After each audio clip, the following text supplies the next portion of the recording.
we're part of the Huobi research team, part of Huobi Global. So on our platform, what we do is we aim to bring you the latest insights and analysis in the latest crypto trends and topics. Where can you find us? So, you can follow us on either Twitter at Huobi_research or huobiresearch.medium.com. Where we have a number of different reports to talk about. So be sure to leave us any questions after we're done, and we'll try to get through to them afterwards. So without ado, Hassan, do you want to go through today's topics for this week? Yeah, thank you, Jeff, for the introduction. It's a pleasure to be here chatting about the market. So here are the topics for today. We will start off with the topic of FOMC meeting.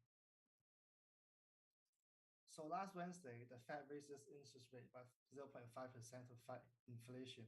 This is the biggest rate hike since 2000. And the Fed stated that household spending remains strong and inflation remains elevated. Jack, what is your take on this? So yeah, I mean, last week, no surprises with the Fed hike raising by 50 basis points. And they also announced the fact that they'll be starting the balance sheet runoff starting in June at a tune of 47.5 billion per month. This is well communicated,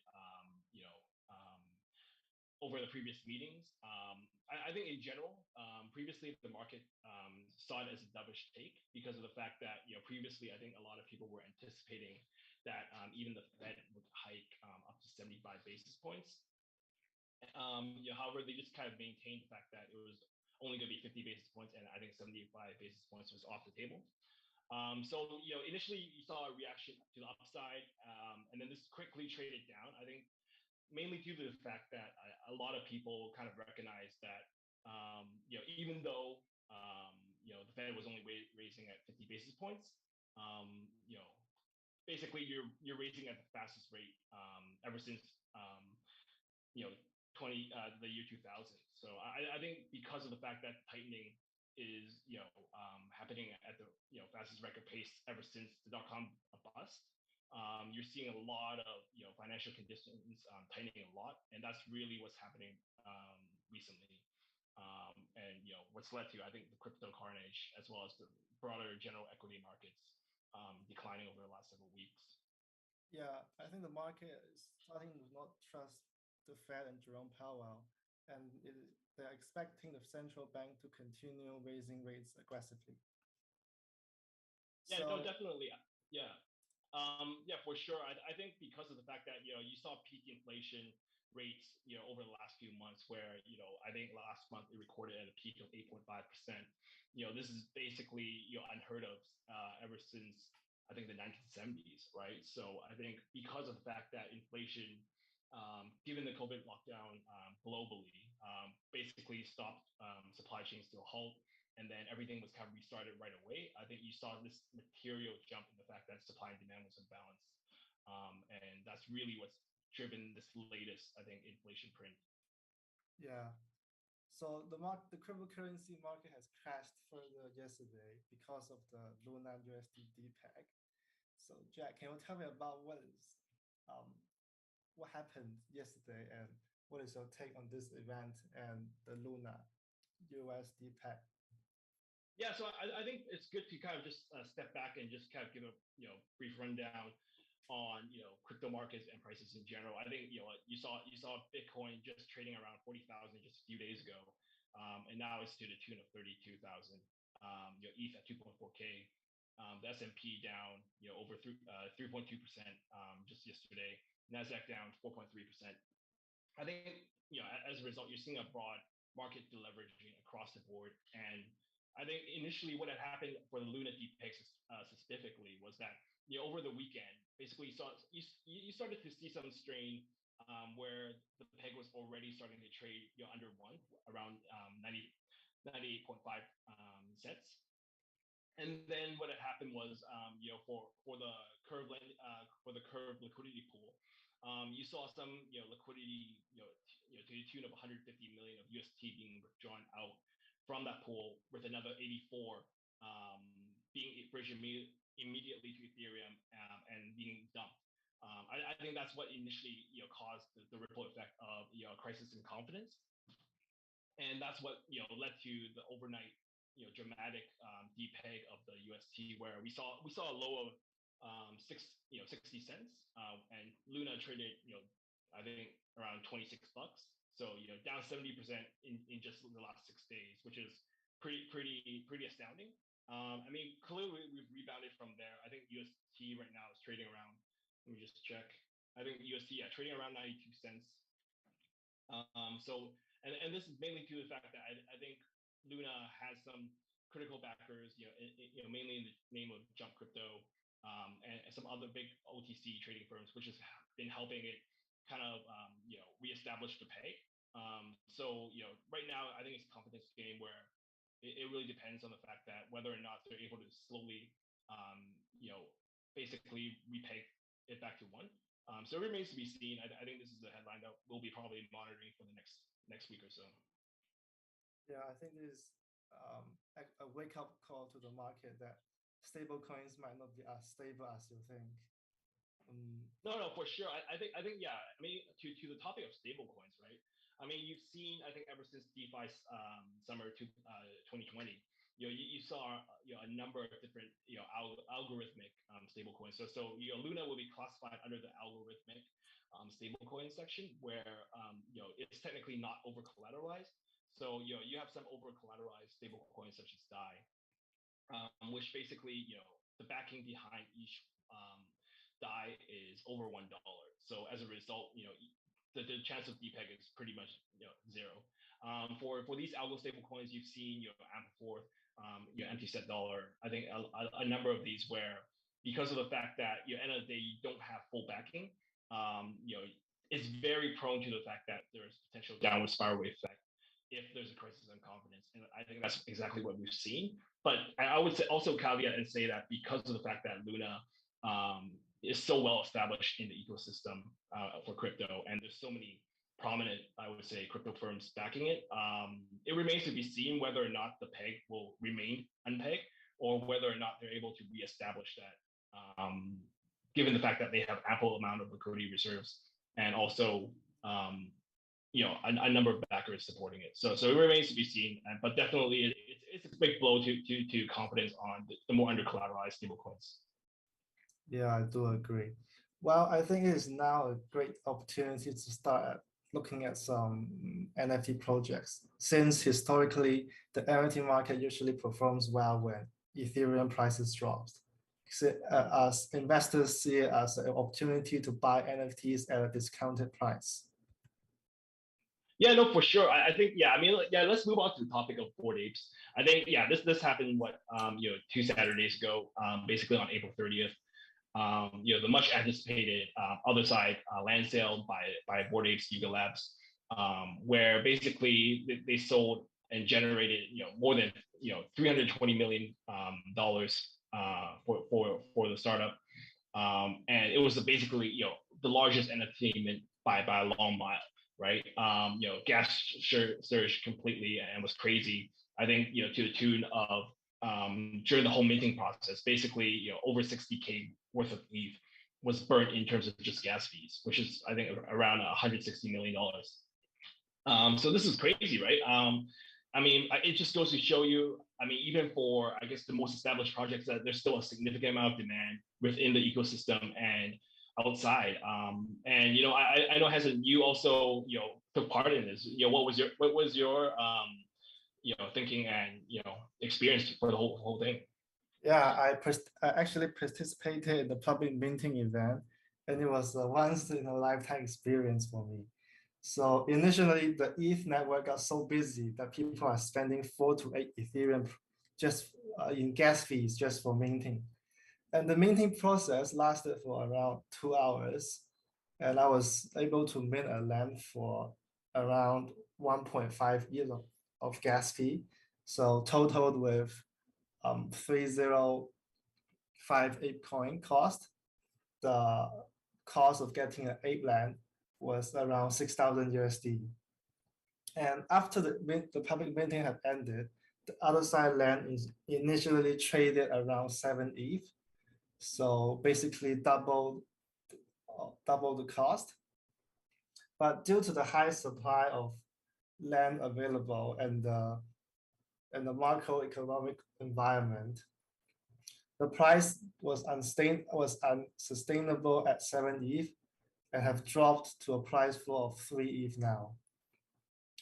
So overall, I think the other side land sale was a successful collection launched by Yuga Labs, and making ApeCoin the only accepted currency have shown their confidence in the ApeCoin system they have created. And they took no profits from the ApeCoin earned from the land sale, since they promised to lock them out for a year and not sell them.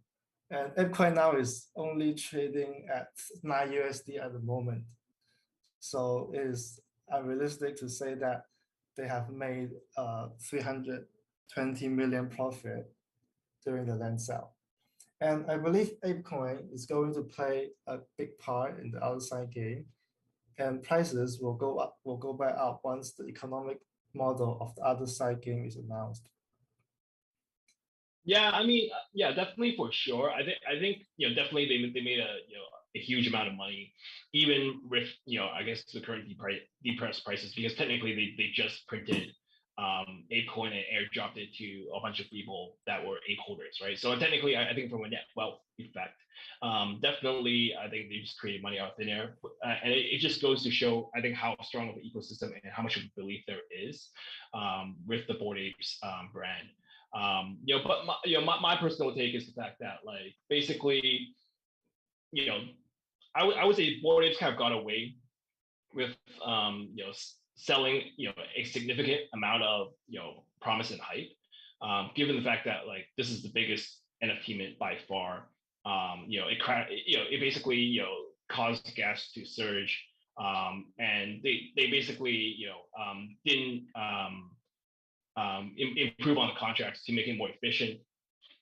So it was kind of weird for me, in my personal take. The fact that they didn't do a much better job, given the fact that they're so well known in the ecosystem on Ethereum, and they didn't look to improve on the process. So this was a little bit weird for me personally, and I personally didn't participate in it, and I don't hold it. So I mean, just outside looking in, it was a little off, but yeah. Yeah, I do agree. The high minting gases could have been avoided if they have changed their minting policies to one wallet per to one land per KYC wallet. Yeah, no, I think because especially you've seen with different types of mints that's happened on Ethereum, where some of them do it off chain, and then afterwards they airdrop you the NFTs, right? I think there's definitely a number of different ways to do it, and I think they it was pretty surprising given as big of a brand and startup that Yuga Labs is, for them to go about it the most inefficient way. I think to me it's a little bit worrying that they didn't figure this out properly, and definitely the fact that I think another thing is the fact that, especially given so much money was burned, right? I mean, I know that they try to make whole on some of the people that failed to mint, but anyone that minted basically spent 1 to 4 worth of ETH just to get access, which is crazy. So yeah, I think part of the reason why they did not take into account of high gas fees was that they can earn a lot of creative fees from transaction volumes of OpenSea. So they want the minters to pay a high gas fee and sell the Ape Lands at a high price. Yeah, I mean, yeah, let's see. I mean, I'm more skeptical than you, but yeah, definitely that's what create markets. So yeah. So personally, I feel very excited about this the side metaverse game.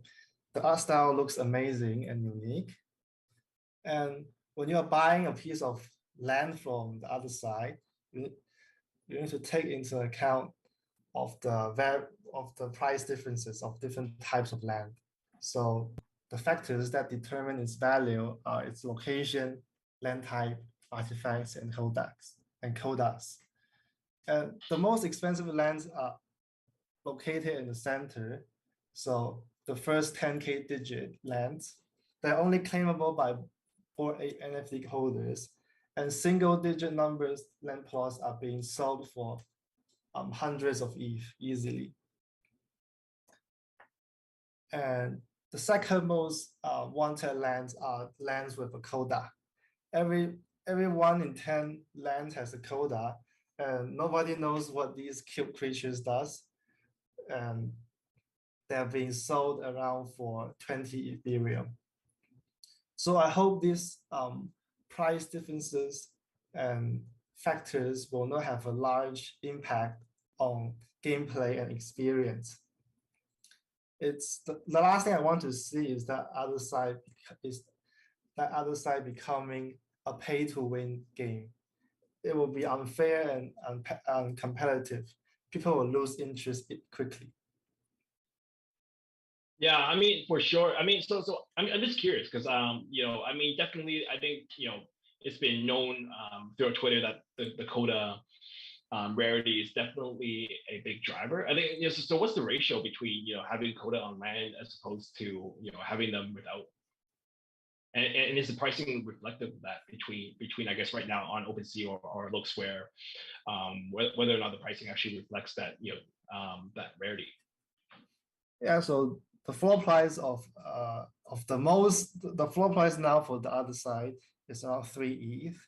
So these are the prices for lands that have basically nothing on it. So no codas, poor location, and no resources. And for lands that have a coda on it, the floor price is around 20 Ethereum. So basically there's a 7x difference in them. And so basically the market is saying that lands with coda is 7 times better than lands without coda. And I think this is very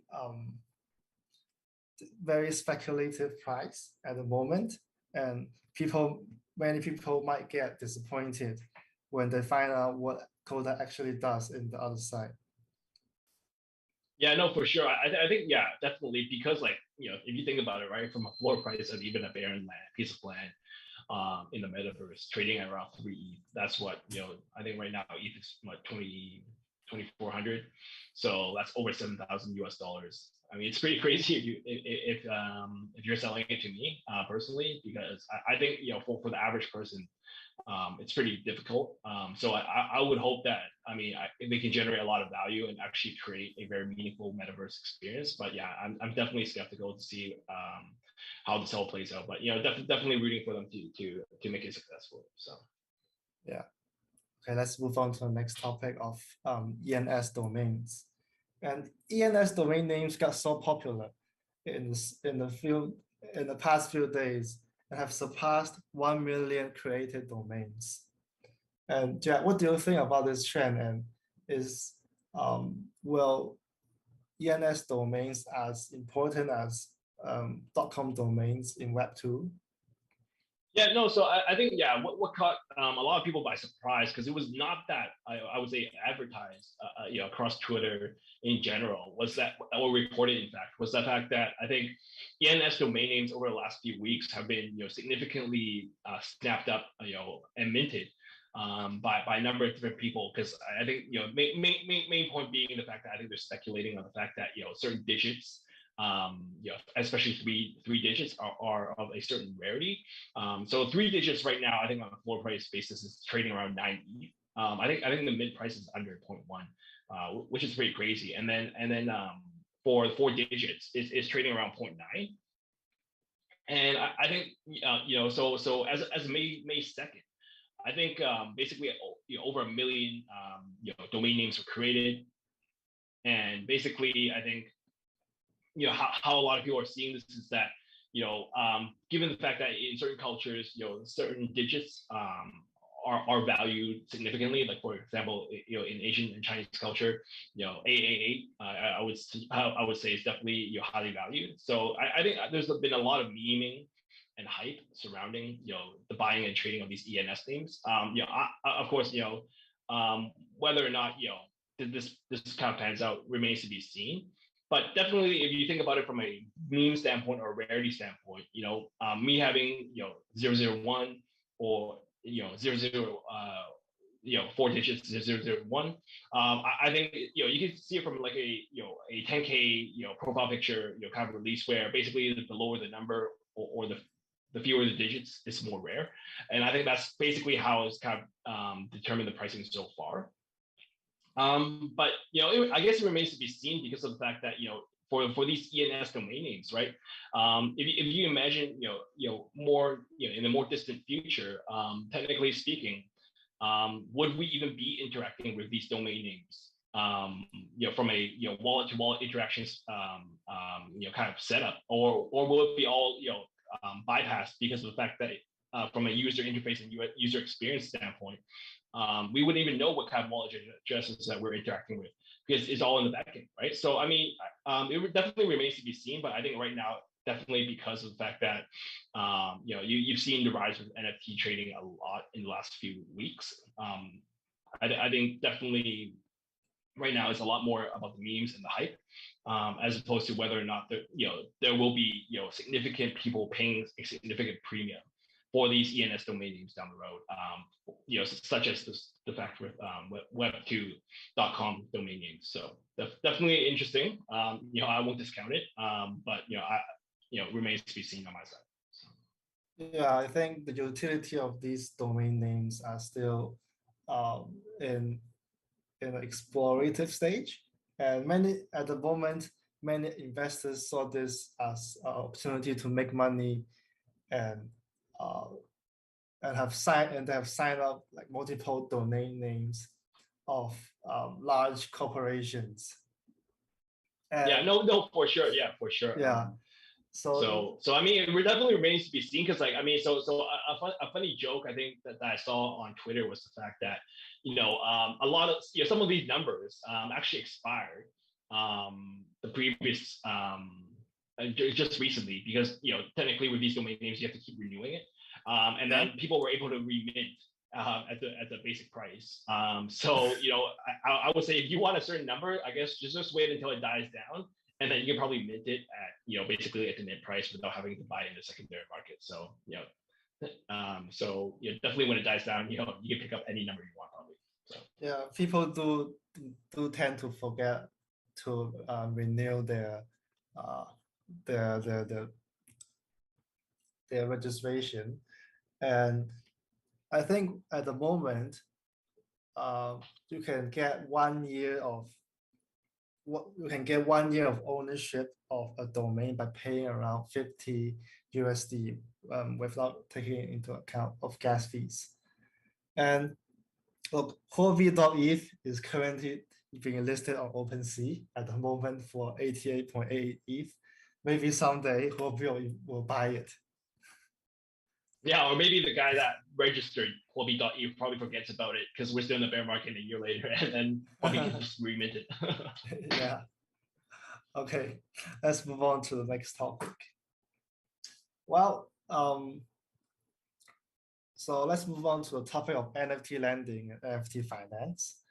Not pretty sure how this works. Is it like a DeFi platform where you can use your NFTs as collaterals to take out loans? Can you explain it to us? Yeah, no, I mean, so I think recently, because of the fact that over the last few months, NFTs, in this down market has continued to remain very popular, especially with Bored Apes, CryptoPunks, CloneX, etc.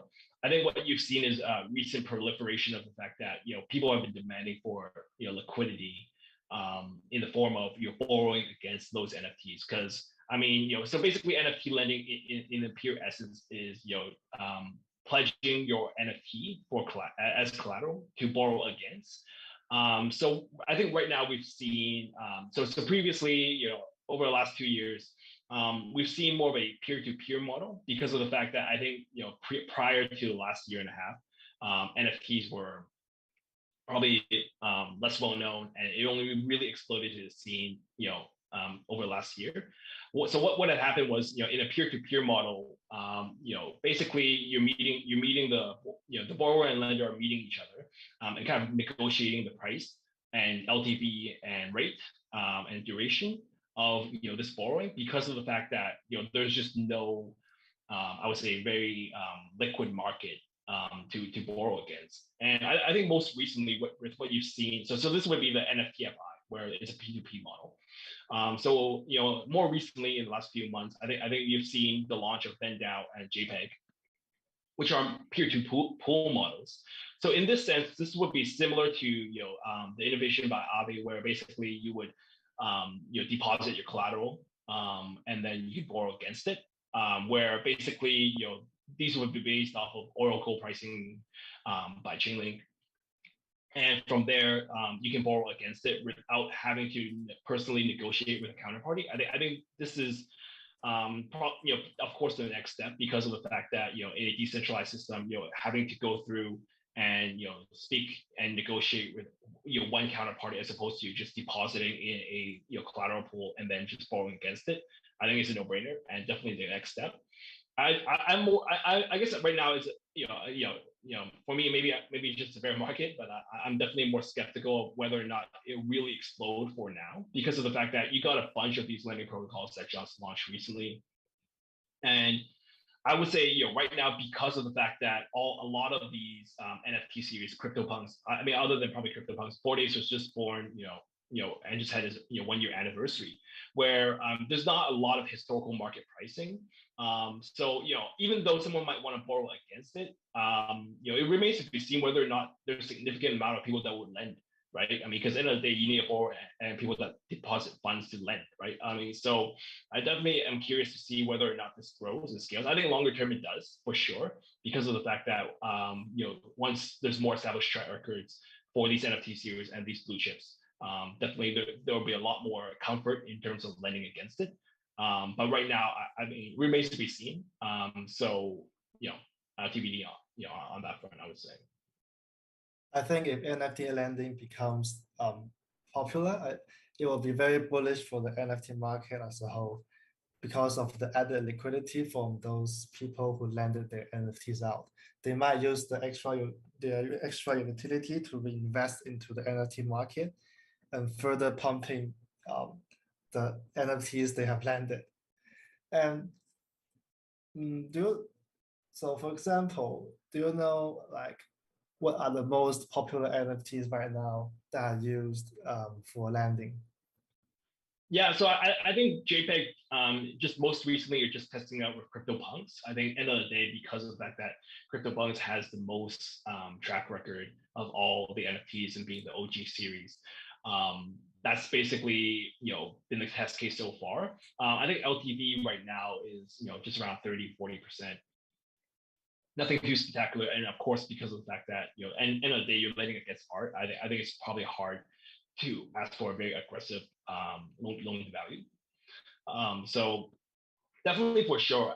I mean, one thing I would actually note is the fact that if you think about NFT lending, right now, especially with so many hacks and phishing scams, phishing links, especially surrounding the Bored Ape community and how many people lost their NFTs. I'm personally a lot more skeptical of current adoption at this point in stage, because of the fact that right now, if you lose your NFT through depositing it into one of these lending pools, and there's a smart contract hack, then basically you lose your NFT, right? So I think there's probably going to be a lot more verification and trust and security and track record that's needed, because of the fact that compared to tokens, where I think you have at least some chance to not have the whole entire pool drained. If it's with NFTs, if it's a one-on-one, then if your NFT gets drained, then you lose it immediately. So definitely I would be careful there, just because of the fact that a lot of these are still experimental stages.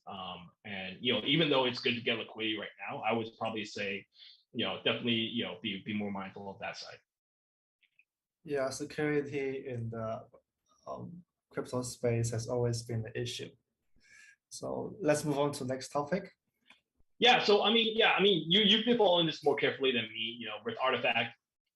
So I know that Artifact was acquired by Nike, back late last year. So most recently, in the last second week of April, they launched their first digital sneakers, the series called Crypto Cakes.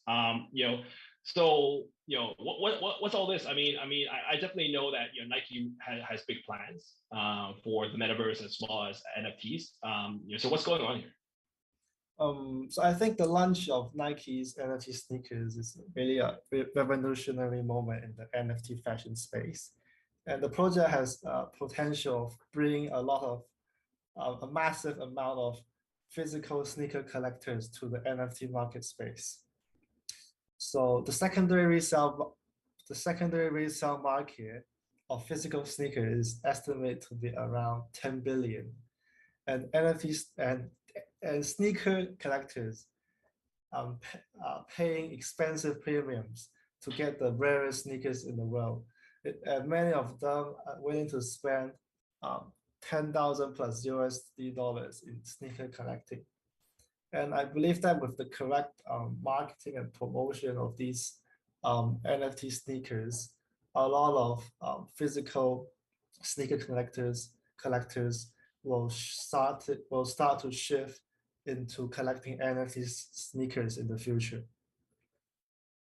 Yeah, definitely, I can see the big overlap between a lot of sneakerheads and these NFTs. But I guess my question, I'm more curious. I guess what's the uptake so far in terms of whether or not is the audience right now mainly still crypto native, or are we actually seeing sneakerheads buying these NFTs in bulk? Because I guess right now NFTs it's still a more recent trend in last year. How's the adoption been so far from actual people that have been collecting physical ones? I think that most of the current collectors are still NFT of these kind of sneakers are still your NFT collectors, and many people still haven't heard about this project yet. And I think in the future, as Nike is planning to do both digital and physical versions of these sneakers. More physical collectors will join as they see these NFT sneakers in their physical form. Yeah, no, for sure. I think definitely. I would point out that I think the unique thing about NFTs and potentially Artifact and Nike's these crypto sneakers is the fact that you can pretty much, I would say probably combine it as like an AR filter, like on Snapchat, right? Where basically you can have these kicks as filters, and then when you're taking a selfie, basically these can be applied, and it will look just like the fact that you're wearing those in real life. And I think that's probably definitely a trend to go, because of the fact that with all these Instagram posts and Snapchats, that's where you see all these types of different types of fashion and branding being kind of publicized, right? So I definitely see that potentially crossover down the road. So yeah, I'm excited to see how the ecosystem plans out in the future. So let's move on to the next topic, Azukis. Yeah. So for Azuki, I guess what had happened over the last day was actually pretty dramatic as well, because of the fact that even though everyone's headline news is Luna, I think Azuki had more of underground type of news that also got released by the founder. So what happened there? So yesterday, the Azuki founder was discovered that he has previously abandoned or rug pulled 3 NFT projects that he started in the past. And the market reacted strongly with this news, because we see that the floor price of Azuki have dropped almost 50% from 30 Ethereum to around 15 at the moment. And it seems that many people have lost faith in the Azuki team and its founder. So personally, I think this is extremely bearish news for Azuki, for the Azuki NFTs, and its founder should do something to make up for his dishonesty. Yeah, I guess I'm more mixed in my opinion, because I was just reading through Twitter and just trying to get the handle of the situation. I think definitely, for one of the projects, it was a little bit. It seems like it was a little bit more off because like a lot, the Twitter profile and everything was kind of deleted after it got launched. I think the other two was less of a legit rug pull because of the fact that they actually did deliver on the NFT series. And technically, I guess they have really no commitment to further develop it. And what's crazy is the fact that I think I also saw something on Twitter where someone was mentioning the fact that I think a lot of these profile pic series or a lot of these NFT trends and whatnot and series being launched, it's probably by the same type of people where they just go through a lot of different pseudonyms and non-names. And I think this is definitely probably a longer term trend where as much as I support that non-space, I think this is definitely a kind of a yellow flag where because of the fact that in crypto outside of anywhere else you can be anonymous. It lends itself to a lot of these more shady characters potentially having second or third, fourth chances. And it really remains to be seen whether or not that gets cleaned up. I would imagine longer term, definitely, for a series with more KYC teams and more vetted, with a good roadmap and actually delivering on it and people holding them accountable. I think that's probably where we're gonna probably be gravitating towards in terms of NFTs because of the fact that I think the market will demand it because right now, because of the fact that I think a lot of the NFTs are mainly still trading on speculation. That's mainly the reason why a lot of these, I would say scammers, but a lot of these more shady people have been able to get away with a lot of different things. So, I mean, definitely remains to be seen. I mean, yeah, I mean, so in addition to, I guess, Azuki, the main series, I mean, they also dropped recently with Beans, right? So Beans was revealed just last week on the 5th. So how's that series been compared to Azuki so far? So I think these Beans NFTs look scale, but they seem like a relatively low effort collection. And the Beans have traded around 5 to 6 Ethereum pre-reveal. And the market's expectation of these NFTs was extremely high. And people seem to be disappointed with the production effort after it is revealed. And the market reacted to this by dumping the Beans collection. And now it is only trading at 2 ETH. And I think the disappointment of this collection, together with the history of Azuki's founder, the Azuki ecosystem in the short term is going to be very bearish. Yeah, no, I mean, I definitely see with the most latest news. Definitely it's gonna affect Azuki and Beans because I mean, Azuki's floor price I think half. Trading around 12 to 14 ETH right now. And then for Beans, I mean, initially for Beans, I think what they try to do was they try to do it in a more differentiated type of art style because I think Azuki was a lot more serious compared to Beans, which is more probably targeting a different type of demographic and audience.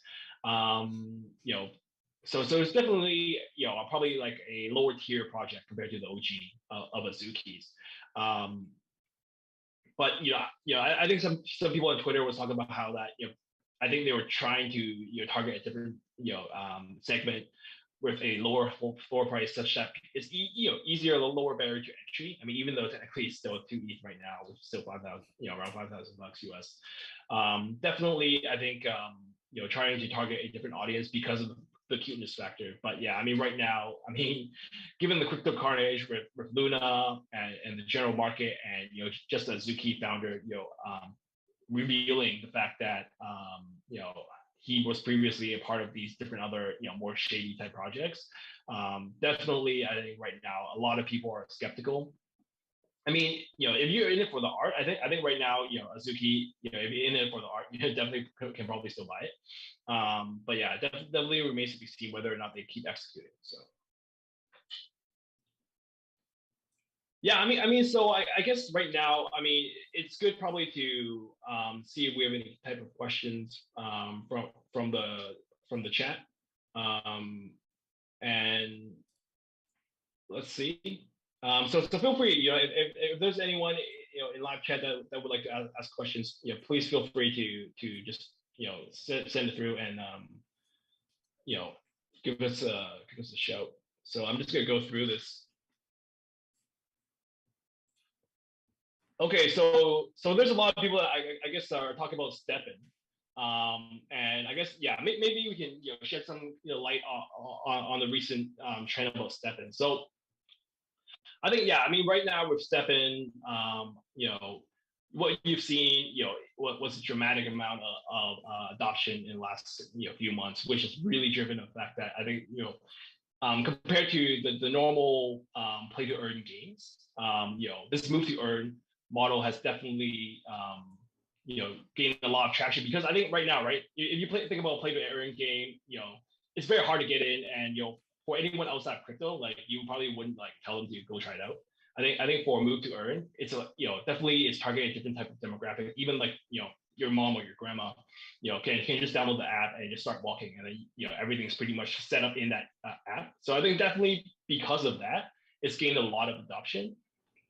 But with that said, I mean, if you're looking at more from a token standpoint, I mean, I think it's clear with the most recent crypto carnage, where it was trading over what $3-4, and most recently now, I think here has it. I mean, correct me if I'm wrong. I think it's under $2 for now. Definitely, there's a lot of demand driven by the fact that it's required in the app itself, and I think that's kind of fueled the demand on the price front.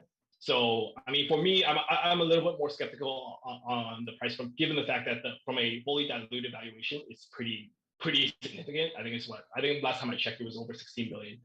I mean, definitely, I mean, longer term, maybe you can get there, but I mean, for me personally, I'm not as comfortable. What about you, Hanson? Do you have any opinion on this? I'm not too sure. I'm not too familiar with the Stephen game at the moment. But if you want to see like in-depth research of Stephen, you can go on to our website at huobiresearchmedium.com. We have published in-depth report about Stephen and how does the Stephen NFT sneakers and play to run to earn model works. Okay. So I see some other questions regarding Luna, and the price being down. Yeah, I mean, definitely right now, I mean, it's very volatile right now because of the fact that I think market right now is assessing the probability of whether or not they're able to repeg, right? I mean, if they and if you think about it, right, if they have to continuously draw down the reserves because of the fact that you have to burn $1 worth of Luna to mint $1 USD, and vice versa. If let's just say they get a few OTC firms and crypto whales basically helping kind of repeg the asset. I mean, over time they need exit liquidity, right, for those people. And most likely from a Luna price perspective, I would imagine personally that that would probably be like the release valve for where when those people after helping repay where that kind of escape philosophy will probably head to. So I mean, just my personal feel.